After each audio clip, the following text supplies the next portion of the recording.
What's up, gamers? Welcome to episode 53 of the Business Casual Gamers podcast. We're the show focused on gamers with jobs, families, who have things to do in real life. I'm Aaron Connick, joined, as always, by my co-host, Chris Smoke. Chris, how are we doing this week? Doing excellent. Excellent, Aaron. That is awesome, because, Chris, we are about to embark on what has to be our most patriotic episode yet, Chris. I wish we could put the Star Spangled Banner in the background. Yeah, we'll have bald eagles flying in the background if you watch this on YouTube. We'll have fireworks going off. But, Chris, in this episode, we're talking about Merica. I'm going to try and say that as many times as possible through this episode. But this is about Merica, the land of the neglected customers, Chris. And we'll talk more about why. Before we get into why we're feeling neglect, let's get into how you can find us on the interwebs so that you don't neglect to check us out. So you can find us at our website, businesscasualgamers.com. Easiest way to find us, all of our fantastic back episodes. You can find the link to us on the Twitters at BISCasualGamers. I will be posting all of the ridiculous things. I bought 2 PS2s this week, Chris. Who does that? Who even does that? You do, Aaron. Merica does, Chris. Merica. Do it for Merica. Buy 2 because 1 couldn't be enough. Exactly. Also, check us out. Maybe I'll just film myself hooking all of this nonsense up on YouTube. Just search for Business Casual Gamers. You can watch me plug this into my audiovisual That'll unit. Get us 2 or 3 likes. Yeah, exactly. And if you like that for some reason, you won't. But if you do, if you like this episode or any others like it, feel free to rate us on iTunes or any other podcast place of your choice that you listen to the show. We would certainly appreciate it. It is really the best way to help us spread the word and to introduce us to like-minded business casual gamers that you think would enjoy, whether it's the whole series, whether you want to binge listen, whatever way they want to consume the show. Give us the intro, give us that rating, and that'll help us on our way. So Chris, this week we are going to be talking about the land of the neglected customers, which is the great United States of America. So Chris, in episode 48, not that long ago, we discussed the once mighty Japanese gaming market and its continued gradual decline, unfortunately. Now, I don't think, and we'll talk about this, I think there will be some good friendly banter on this. I don't think it's an overstatement, though, to say that the United States of America has single-handedly kept the traditional console-based gaming model alive, without which we'd all probably be playing Candy Crush and other assorted mobile games. You play more than Candy Crush? I mean, that's all I play. All these things back here are just cardboard. I'm so confused now. But you would think, Chris, with all of that subtext, you would think that all major video game companies would be showing all of their American brethren across the pond some love with the finest trinkets of gaming that they have to offer. But you would be wrong, Chris. You would be dead wrong. Oh, no. Now, on today's episode, we are going to explore why America, despite providing the most robust market for all assorted things gaming, sometimes gets left out in the cold when it comes to the best stuff, the biggest variety of stuff that some of the great game companies have to offer. And we're going to figure out why.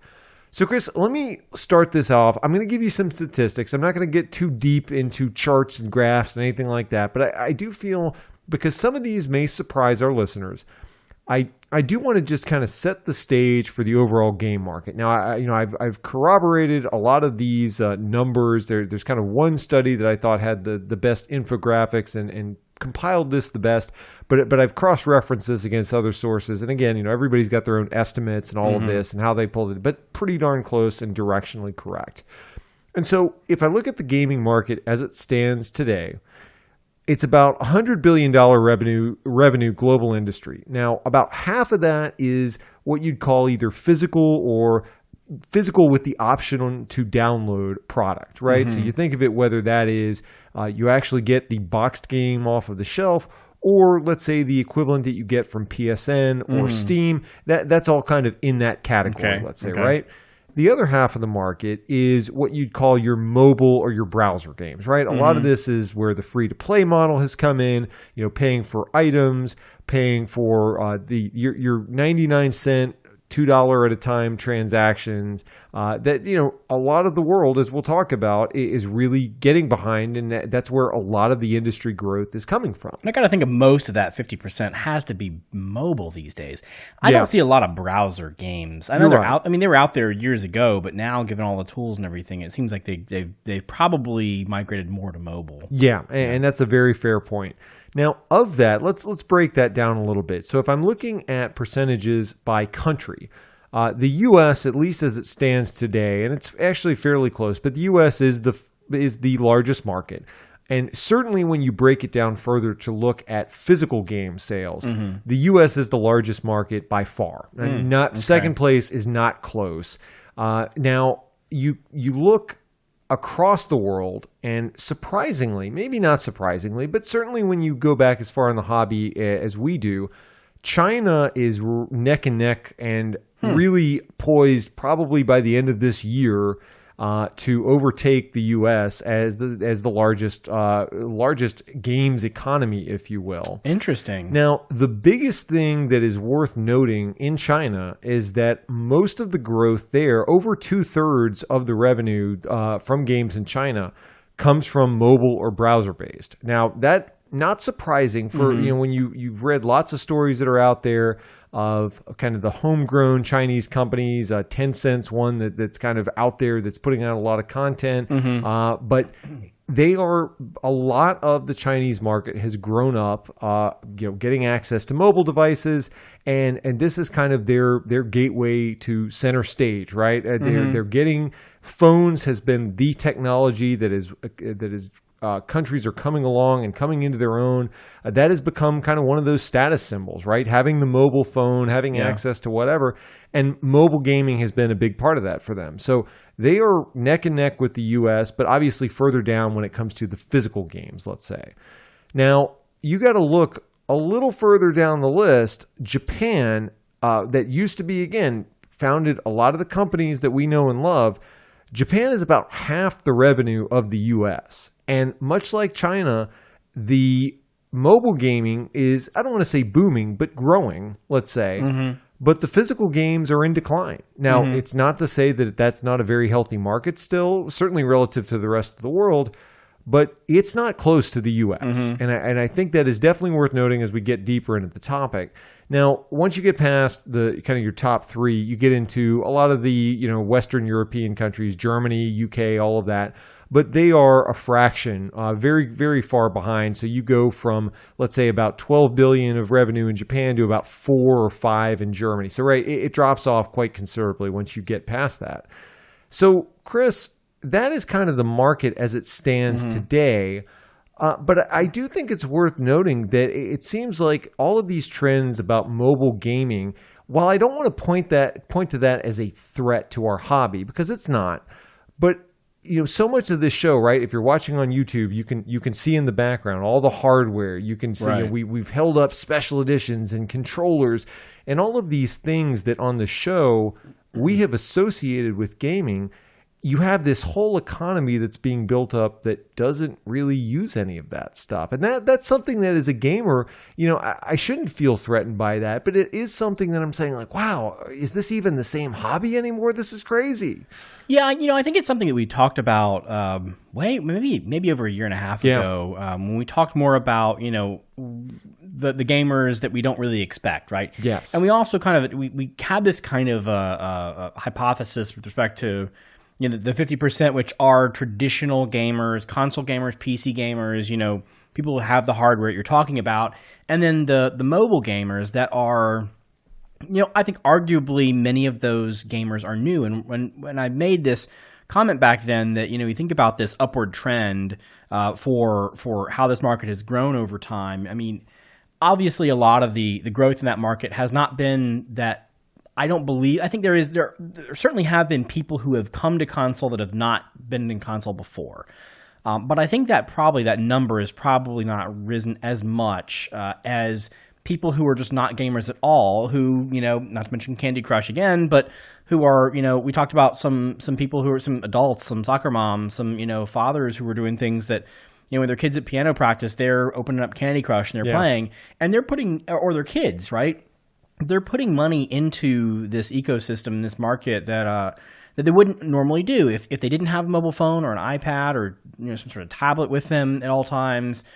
They might not be gamers. They're not the kinds of people, more specifically, that Saturday night, right? Instead of watching a movie or watching TV, they're going to fire up their PlayStation and play a game.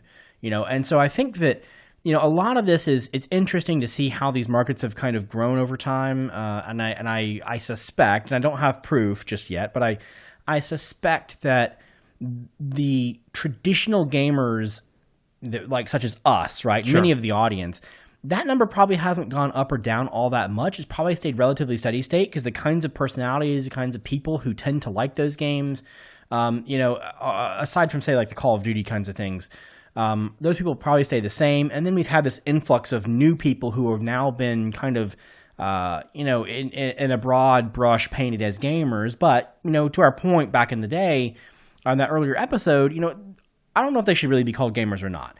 But that said, for the purposes of this discussion, they really are. They're very, they are quite literally, as you mentioned, half of the market itself. Yeah. So I don't feel worried about it at all.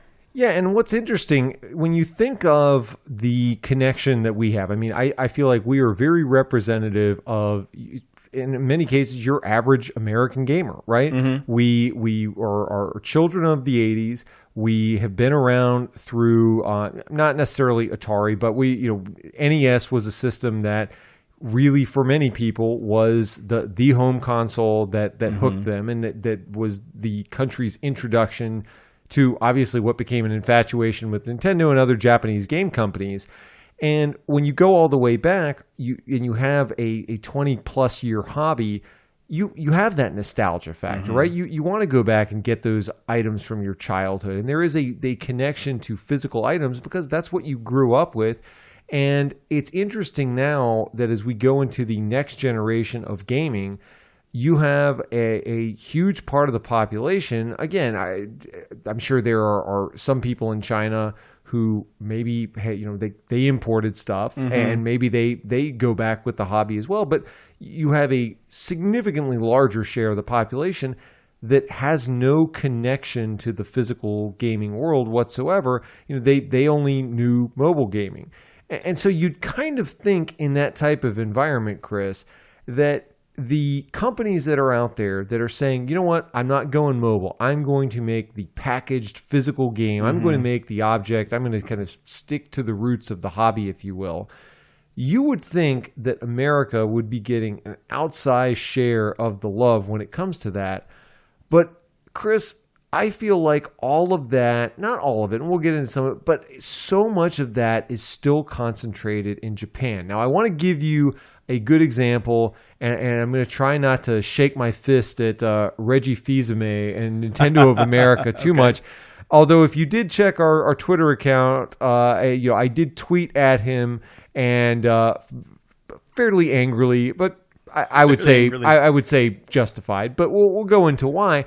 So, Chris, again, in the spirit of business casual gamers, I feel like this has almost become a hallmark of the show. Mm-hmm. Me buying games for consoles I don't actually own, mm-hmm. Of course. And so, wanted to kind of kick the new year off right and buy a game I can't play. And so I went to look for Bayonetta 1 and 2. Right, mm-hmm. They're re-releasing this on Switch.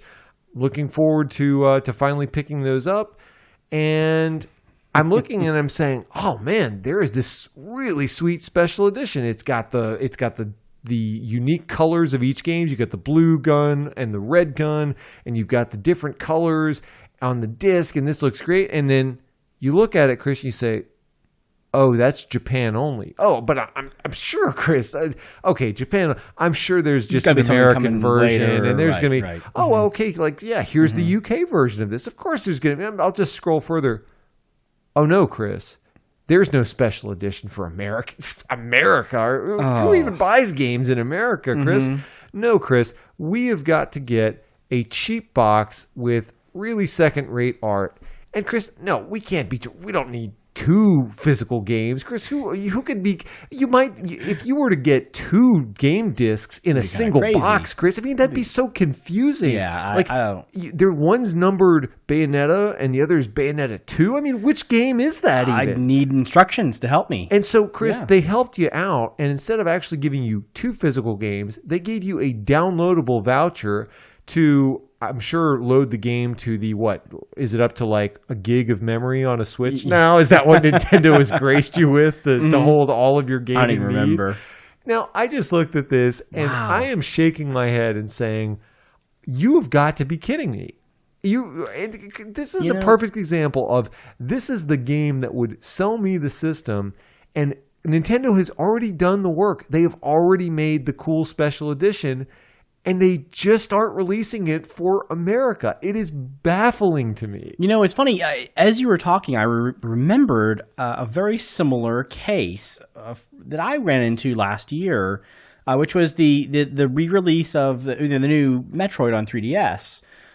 So, back when it was released, I was very excited about it. And granted, we talked a little bit about it in an earlier episode.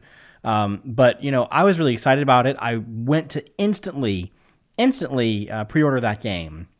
And what did I find, Aaron? Actually, very similar to you.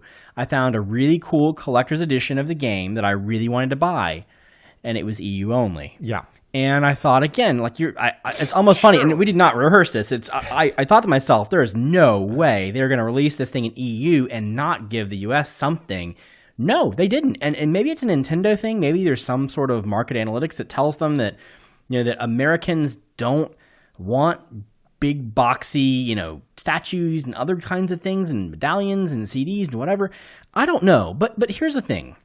And this is what I wanted to mention before when we talked about the market. What's so funny about this is the physical disc thing does make sense from an American perspective, because we are, we still quite haven't gotten up to the, because we're rural, we're more spread out. We don't typically have as strong broadband and as widely available broadband as, say, like the EU and certainly as Japan.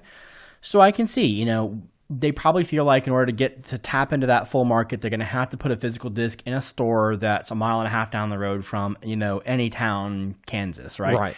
And so I get that.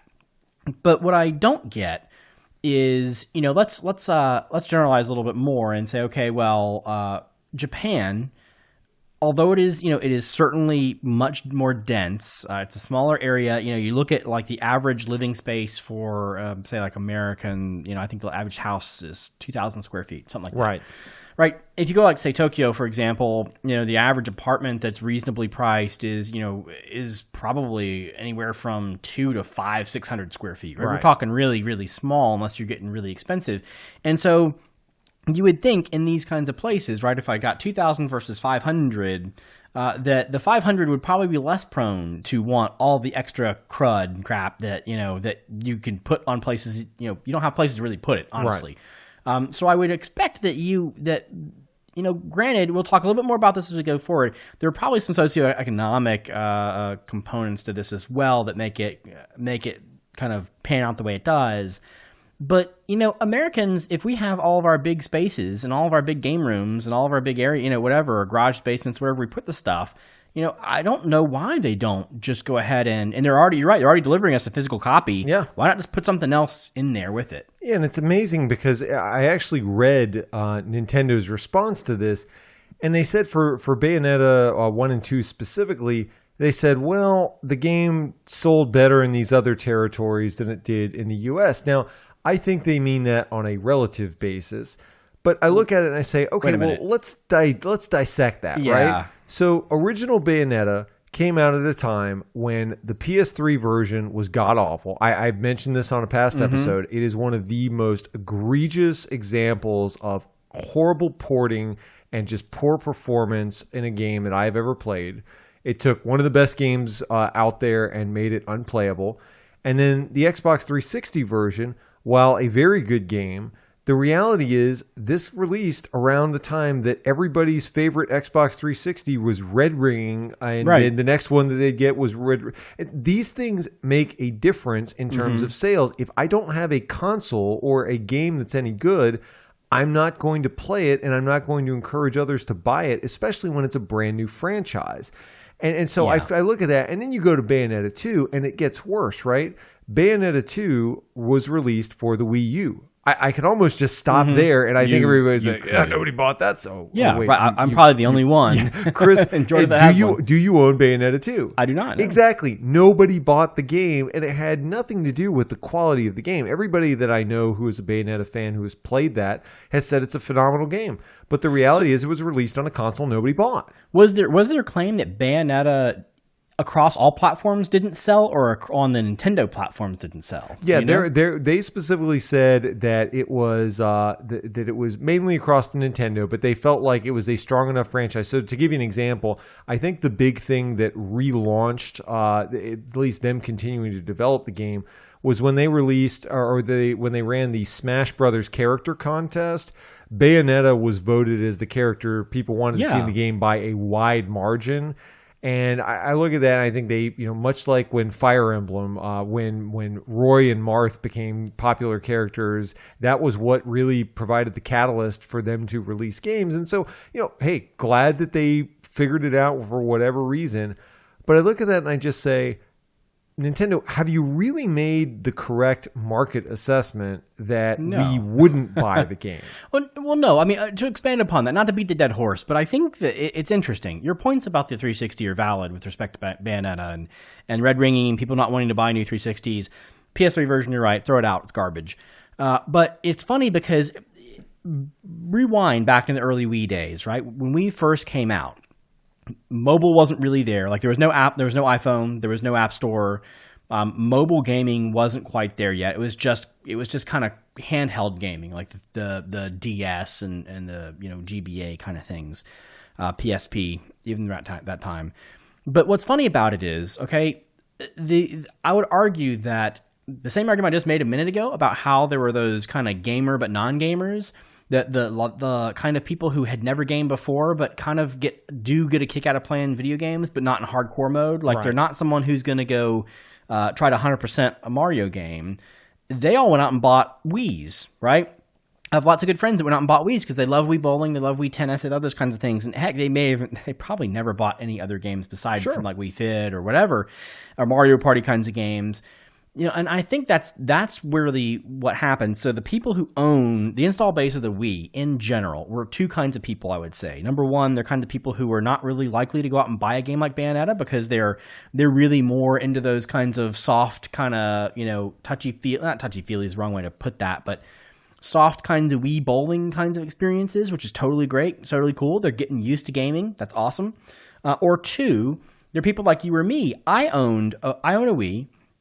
And I own like 3 games for it. Basically, the Star Wars Galaxies now, Mario Galaxy, Zelda, like things like that. I bought it because I wanted access to the Metroid, the Zelda, you the want Mario. the good stuff. And I didn't buy anything beyond that. And to me, it was worth it. And so I think it is really unfair for them to sit there and your point about the assessment does not seem correct, judging by that, because I think there are, the markets, as we even talked about even earlier in this episode, have really matured in somewhat strange and unexpected ways over the last 15 years. I'm not saying it's turned into a bad place. I think it's certainly a strong market. It's certainly in a very good place now. But a lot of people were kind of figuring out what gaming was, back in the early 2000s into even, before 2010. And so I think those things are not easily understood, and that's probably where they tripped up. But I've never heard anyone who played Bayonetta 1 on a decent platform look at this and say it's awful. Yeah, I agree. Now, another thing I want to transition to, Chris, and this is timely given that, as I mentioned, I have ordered 2, not 1, but 2 PlayStation 2s over the past couple of weeks. And what struck me going through that shopping process, if you will, is when I was looking at what different models have been released and what different colors have been released over time, what quickly became apparent is that the Japanese market just got more, right? There's no better way to say it other than they just got more options over a longer period of time, more model options, more advancements in the technology, even though the just sales numbers of the actual console and software sales, I mean, it once you go back a couple generations, it's closer than it is today. But still, the U.S. has been in the driver's seat in terms of being the biggest market for the PS2 era and earlier than that. And it just got me thinking, why did we get to this point where it was presumed that Americans don't want options or wouldn't pay money to get options, yet Japanese customers would? So to give you an example, Chris, I was looking at most of the consoles, most of the default Sony consoles, especially if you buy them at launch, are black, right? Some version of a black console is what you will be getting. Maybe it's matte, maybe it's a glossy finish, but that's kind of what you're working with. I wanted to own, I already have the launch PS2, the black one. And so I wanted, if I was going to get the slim ones, I was going to get a white PS2. I needed an American one and I wanted a Japanese one. And so I got a white American PS2. I got a silver Japanese one. And the Japanese one was from a model line that only came out in Japan. And I said, man, why is this for a console that continued to sell well in America for just as long after the fact when the PS3 was already out as in Japan? Why was it that they were the only territory that got this and we're kind of sitting holding the bag and holding on to what we already have? And Chris, there have been so many instances of you have Final Fantasy editions of games, Pikachu editions of consoles, all this stuff that you and I over the years, when you're growing up, right, you only know what's at Toys R Us or Best Buy or Electronics Boutique. But then you grow up and eBay comes out. You see all of the options that you never saw and you say, why not me? I want this stuff. Yeah, this reminds me, this is a little bit of a digression, but this reminds me of one of my biggest pet peeves back in the 90s in the Super Nintendo era was, strangely enough, that the Super Famicom cartridges and the box art were so different, right, among the two markets, right? And this kind of reminds me, right? It's almost as if we got really kind of more boring, I'd say more boring art than Japan did. Final Fantasy is certainly an example where you have really nice Amano art on your cartridges or whatever that you just don't get when you're in America. You get like a purple Final Fantasy 3 color, and that's it's not terrible, but it's also interesting. And I wonder if some of that carries over into the console stuff as well, because I know I actually don't know. I probably should know this. But I don't know whether that there were like 5 or 6 different colors of N64 that were released. Certainly, aside from the Pikachu versions and things like that, like a light blue and orange and other colors. I don't know that all those came to the U.S., if any of them did at all. And that's what is interesting. The question I'd ask is, there's something about how these markets, the Japanese market, for example, plays games, how they maybe it's engagement or things like that that will mean that you, Aaron, you're going to go buy the blue version and you go spend your next week's paycheck on the orange version and then the purple version and you want to have 5 or 6 of these, or is it something where conversely, or in America, are we typically out for, we're going to buy a TV, we're going to buy a console, we're going to buy a PC, and we're going to keep it for 5 or 6, 7 years until hopefully until the next generation comes out. If the next greatest, 3DS is another good example. There are a million different 3DS versions, even in Japan, even ones that I would really think it'd be lovely to have one of them. Yeah. But we don't get all of those. There's got to be something back there that we just don't see. I'd got to think that, given my comments about Japan being kind of so dense and there being not a lot of room, it's either got to be that if I have, 3DS version 1 and version 2 comes out, it looks like a Super Nintendo or it looks like a Pikachu or whatever, I'm going to go buy that one and sell the old one, because I don't have a lot of room or a lot of ability to collect 3 versions of that same console and keep it somewhere. Yeah, and this is something that when I look at, and this is just demographics, and again, I'm not trying to be specific or to here's our situation and that's applicable to every American, and here's your typical Japanese statistics that's applicable to every Japanese customer. You can't paint with too broad of a brush, but I don't think it's unfair to say, one, the population size of the U.S. is significantly larger than Japan. So just the customer base right there, you're right, if there's similar interest in the hobby, you have more customers in the U.S. Japan's economy, as we talked about in episode 48, it's been in the doldrums forever at this point. It feels, it's certainly well over a decade, but been longer than that. And so you have wages that are stagnant or declining. You have people with less disposable income in Japan. things aren't going great, and especially when you have shrinking interest in the physical hobby, you look at that and you say, well, they certainly, if they couldn't sustain it alone before, they're certainly going to be less able to sustain this traditional or physical games market going forward. Americans, on the other hand, you're seeing it all the time. All you have to do is look on YouTube and search video game room or something like that, right? You'll see a million examples of some of the most insane collections, whether American games, Japanese games, all box games, sealed games, all of this stuff. And you're just saying, I have not seen, other than you'll see some game store videos, but you do not see the typical, hey, there's a Japanese household or an apartment or whatever it is that has this kind of passion for collecting. And what really strikes me is, well, if that's the case, if you have this ravenous fan base in America, why is it that companies are not saying, how do I tap into that? And specifically, I'm going to call out the Japanese companies in this case to say, okay, Nintendo, there's a survey taken where Nintendo is the most recognized video game brand in America. Not surprisingly, right? They've been around one of the longest. And you say, well, if that's the case, if Nintendo knows that they have people's attention, and they've got the disposable income and the passion and all of that, why would you not produce products that are going to satiate that fan base? Because they're the ones that have the money and you give them what they want, right? But I'm finding increasingly, and we've joked about stubbornness of Nintendo at times on past shows, but I do find it odd, and I know Nintendo likes money, and I know they understand this to a certain extent, but there doesn't seem to be that same level of action that I would expect knowing all of those factors, right? Yeah, there are probably other factors as well that are probably, I'm not saying they are driving factors, but they are probably, tangential or ancillary things that are probably important to consider. We talked about this a little bit in the past, but gaming, so let's talk about some of these, some of these kinds of collector's editions, for example. So it's Bayonetta, right? Sure.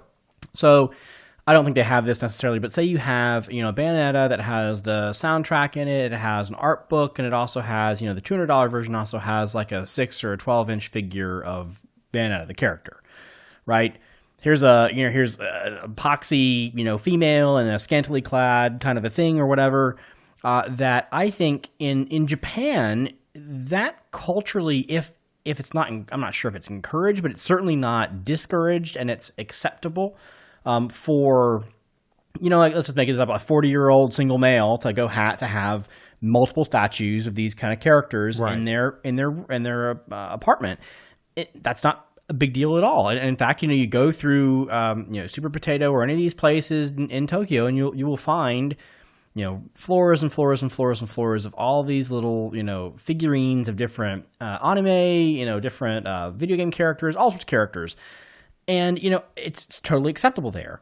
Here, I think there's a little bit more of a stigma, right? And we've talked about the video game stigma before, and I think that has certainly gotten better, where in general, saying you play video games doesn't really get the, right. That kind of response. But even me, like, for those of you who can watch the video on YouTube, I have a lot of the stuff in my back, and back of us here. There are a lot of little things. There's like a Mega Man helmet. There's, a whole bunch of Metroid stuff and Zelda stuff, Final Fantasy stuff, and so on. And, amiibos, for example. A lot of people look at that even now, and, I could say they're very nice about it, but they're like, ooh, this guy has like toys. Who's this guy? He's like right. I'm the same way. 30-something with toys. And God forbid if I were to have, a 6 or 12-inch, Bayonetta statue or more of these in here, it'd probably even get more of a look. There'd be more of a stigma attached to it. So I think there are some things that we still have as a culture. I think, and I fault America for this, just because culturally there's no reason why we shouldn't allow people to enjoy the things they want to enjoy, as far as like how they want to decorate or whatever. Right. I'd not get too forceful in it, but I think that's really important. If you enjoy it, if I wanted to have, a life-size Link with a Hylian shield and Master Sword in my gaming room, I can certainly do that. I think what we're now seeing is that trend that I'm talking about starting to pick up where, maybe we're not going to get some of those statues because maybe we're actually not going to spend the $200 it might take to get that. But, we talked a little bit last year and the year before about, Final Fantasy.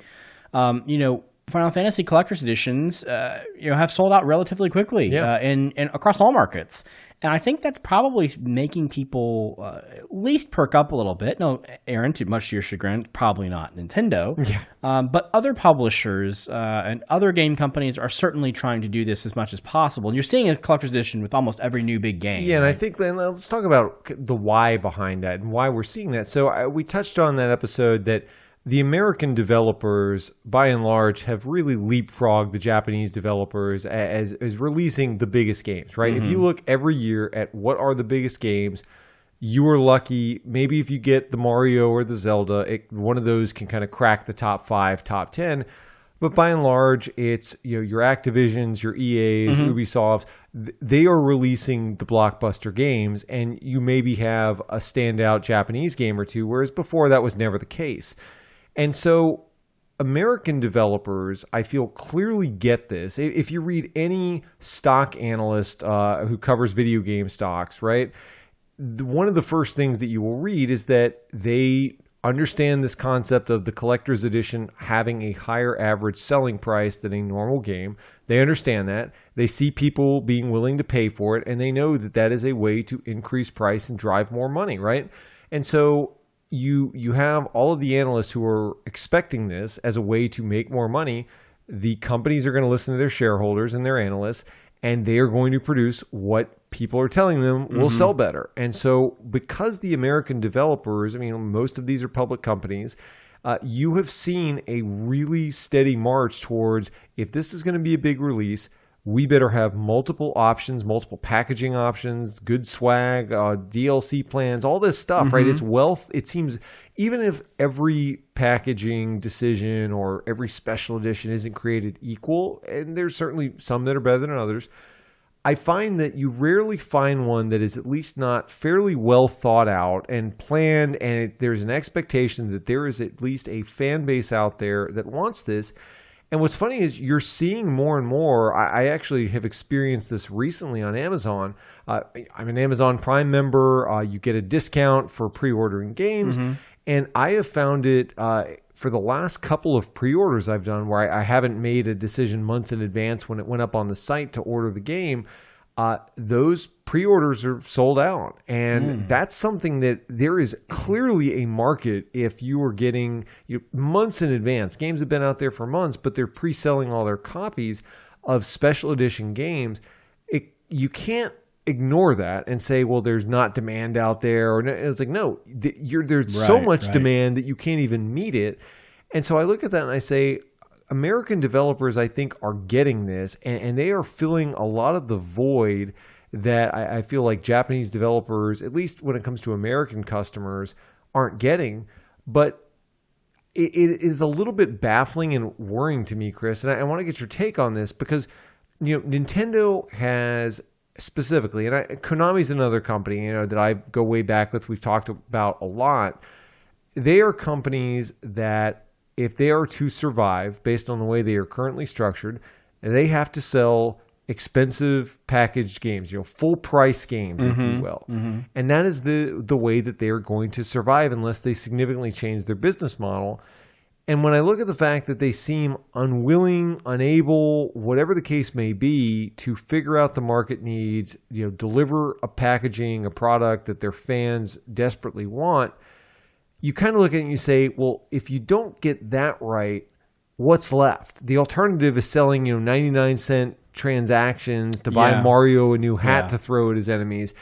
And I don't think that's a way, if I'm Nintendo, I wouldn't want to bet the farm on that being a way to carry me into the future. And so I look at it and say, you got to make a choice. You either got to satisfy the customer base that's willing to give you the money if you put in the work and the thought and take a chance to release this in this market, or you got to, say this isn't our business model anymore. We don't think this is where the market's heading, and I'm going to do something else. But given their history, I think that's kind of a dangerous proposition. Yeah, Nintendo is a different kind of a beast when we talk about this normally. But what I was going to say before that point was, we talked earlier a couple shows ago about how the $60 price model in the U.S. for games has really driven the need for. In fact, we mentioned a couple times some of these new kinds of methods of packaging and things to get you to spend more than that $60 price point for a new game. And I think obviously. Nintendo is different because honestly, I don't even have a clear idea for how much money Nintendo puts into the development of a game like Breath of the Wild or an Odyssey. Frankly, I don't even know. I mean, I don't even know if they need to because they have so much cash banked up and they're guaranteed to sell so many copies. But so with them, I might throw them out as just an outlier. But for other companies. I think we're starting to see it more. Certainly, we're seeing more Western collector's editions. We're seeing them all sell out. In many ways, I think that the Nintendo and the Super Nintendo Mini versions that have come out from Nintendo the last year or so, the fact that those have been impossible to find. That's a great example. I think while they're not collector's editions necessarily, they're certainly positioned at least partially to be collectors. Yeah, exactly. Physical object collector's piece. And it is certainly a good litmus test alongside the Final Fantasy stuff and all the other things we're talking about to show that people are willing to do this and gamers are willing. We've talked about it before. As gamers like us, the business casual gamer group, we are typically, our demographic largely is like 25 to 45. Not to say we have certainly people who are outside of that are BCGs. But, as we begin to increase our careers, start save more money, have more disposable income long term. We can go out and we can, instead of years ago it might have been we could only buy one game every couple months and it had to be $60 or maybe even used. Now we can say, oh, you know what, once or twice a year I can jump for that $200 thing for my favorite franchise or my favorite whatever. And I think that is where you can't. You're right though.